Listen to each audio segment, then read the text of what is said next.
कुमुद एक गरीब घर की बेटी थी। वह गरीबी में भी बीकॉम कर रही थी। मनीष ने उसे पहली बार कॉलेज में देखा। वह उसे देखता ही रह गया। उसने सोचा कि कितनी सुंदर लड़की है। अगर इसकी शादी उससे हो जाए तो उसकी किस्मत ही बदल जाए।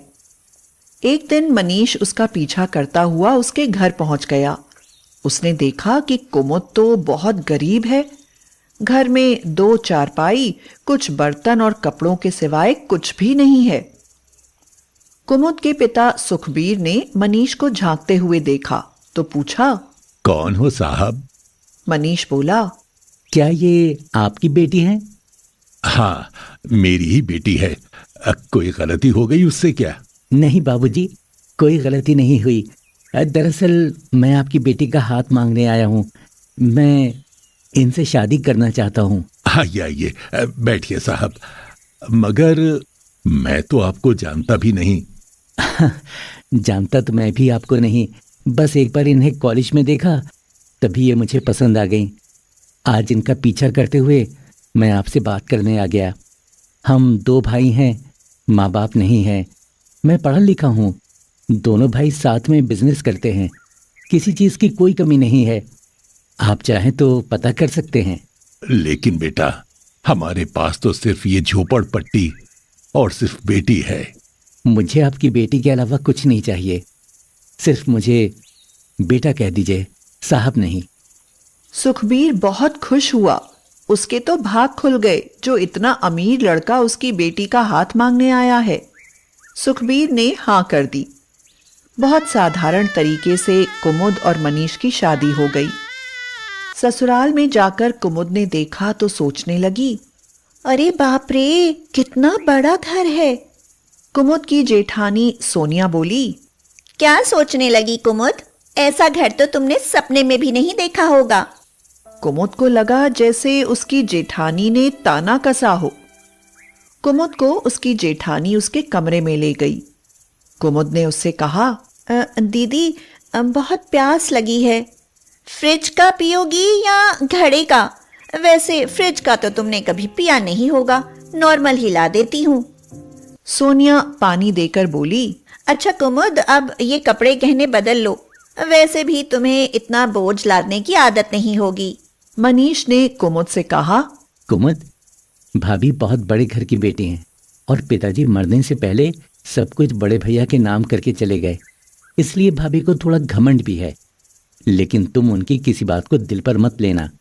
कोई भी बात हो तो मुझे बताना। ठीक है, लेकिन इस कमरे में इतनी ठंड क्यों है? मुझे सर्दी लग रही है। शायद तुम नहीं जानती होगी, इस कमरे में एसी लगा है। एसी? मैंने तो कभी सोचा भी नहीं था कि मुझे ससुराल में एसी लगा हुआ मिलेगा। चौंको मत कुमुद, यहाँ तुम्हें ऐसी बहुत सी चीजें मिलेंगी जो तुमने नहीं देखी होंगी। मैं तुम्हें वो सब सुख दूंगा जिनसे तुम वंचित रही हो। सुबह उठकर कुमुद ने अपने मायके की साड़ी पहन ली। सोनिया गुस्से में बोली, ये तुम्हारा झोपड़पट्टी वाला मायका नहीं है। ये क्या पहना है तुमने? कोई क्या कहेगा? हम बड़े लोग हैं, यहाँ ऐसे कपड़े पहनोगी? मैं दूसरी साड़ी लाती हूँ। सोनिया कुमुद के कमरे में गई तो एसी चला हुआ था। एक भारी सी साड़ी कुमुद को देते हुए वह बोली, महारानी, पूरी रात एसी चलाया है, जानती हो इसका बिल देना पड़ता है। पर तुम्हें कैसे पता होगा? तुम्हारे घर में तो पंखा भी नहीं था। हाँ। सोनिया बात बात पर कुमुद को मायके की गरीबी के ताने देती थी, लेकिन कुमुद सब चुपचाप सहती रही। ऐसे ही 1 साल गुजर गया। एक दिन कुमुद हॉल का एसी झाड़ू से झाड़ रही थी। अचानक से एसी में स्पार्किंग हुई और वो बंद हो गया। सोनिया जोर से चिल्लाई, तुमने इसमें क्या कर दिया? इसकी कीमत जानती हो? इतना तो तुम्हारे पिता ने तुम्हारी शादी में भी नहीं लगाया जितनी इसकी कीमत है। कभी कुछ देखा होता तो पता चलता। हाँ। कुमुद अपने कमरे में जाकर रोने लगी। मनीष अपनी भाभी की आवाज सुन रहा था। मनीष आकर सोनिया से बोला, भाभी, ये क्या है? तुम बार बार उसे उसकी गरीबी का ताना देती हो। आखिर वो बेचारी कब तक बर्दाश्त करेगी? तो सोनिया बोली, ओहो, उसके लिए आज भाभी से तेज आवाज में बात कर रहे हो? बर्दाश्त करने की जरूरत ही क्या है? हमने तुम लोगों का ठेका नहीं लिया है। चले क्यों नहीं जाते उसे यहाँ से लेकर? भाभी ये क्या कह रही हैं? और भैया आप भी चुप सुन रहे हैं? तेरी भाभी सही कह रही है मनीष, रोज रोज के झगड़े से अलग होना ही बेहतर है। जाओ, लेकिन यहाँ से कुछ नहीं मिलेगा। बाप की 1 लाख की संपत्ति को करोड़ों में बदला है इन्होंने। दिन रात मेहनत की है। जाओ और जो करना है अपने बलबूते पर करो। मनीष दुखी हुआ। आज तक उसने जो भी कमाया सब भैया भाभी के हाथ में सौंप दिया था। आज उसके पास कुछ नहीं था। कुमुद परेशान होकर मनीष से बोली, अब हम कहाँ जाएंगे? कुमुद, मेरे पास कुछ नहीं है। भाभी ने वो देखो तुम्हारा बैग भी पैक करके बाहर रख दिया है। चलो मनीष, जब तक कोई इंतजाम नहीं होता आप मेरे घर चलो। कुमुद मनीष के साथ अपने घर आ गई। बहुत गर्मी थी। मनीष पसीने में तरबतर था। यहाँ पंखा था न कूलर। आपको तो एसी की आदत है ना, एसी के बिना कैसे रहोगे?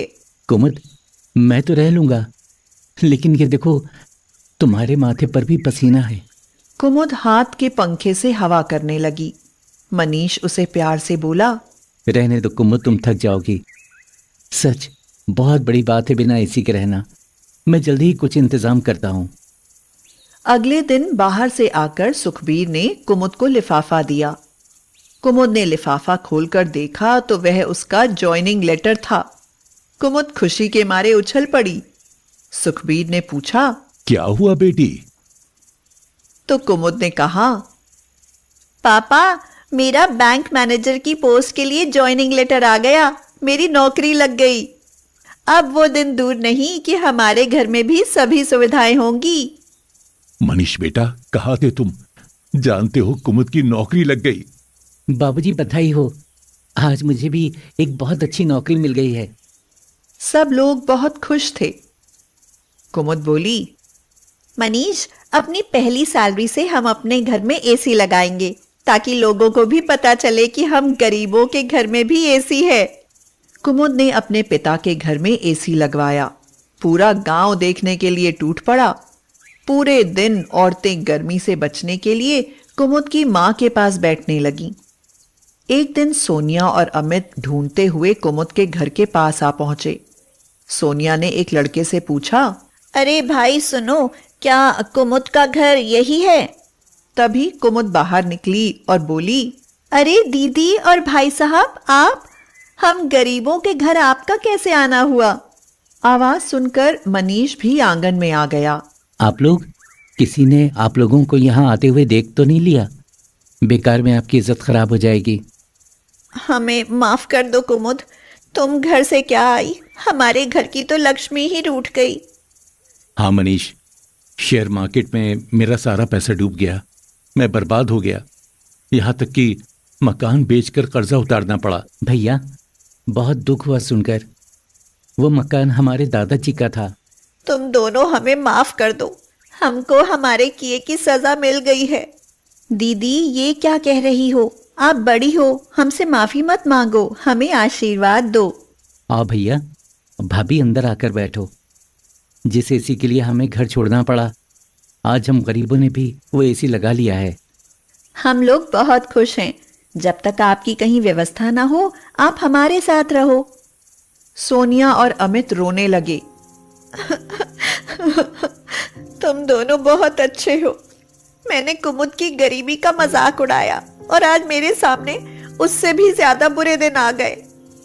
नहीं दीदी, दिल छोटा मत करो। हम सब मिलकर सब कुछ ठीक कर लेंगे और फिर से सब एक साथ रहेंगे अपने एसी वाले घर में। एक बार सबके चेहरे पर फिर से एक हंसी लौट आई।